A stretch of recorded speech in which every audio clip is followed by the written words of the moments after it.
我每次跌倒的时候，我就会哭得很大声。有一次啊，我阿嬷就跟我讲说，如果跌倒的时候就来祷告，怎么会祷告跟跌倒同音呢？我心里很疑惑。后来我就想，好，我就试试看，怎么样来祷告呢？他说，你就只要祷告说，耶和华是我的牧者，我必不致缺乏，所以我也不会缺乏力气跟勇气哦。所以我就爬起来了。所以，亲爱的大家，有没有一句话可以帮助你跌倒的时候有勇气爬起来呢？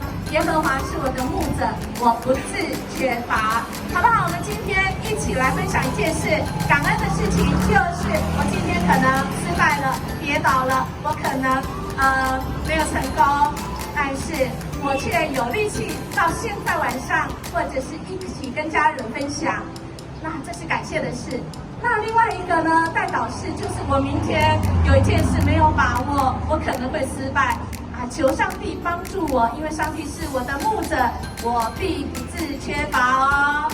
那我们就一起来哦，来，手牵手，祈祷的手。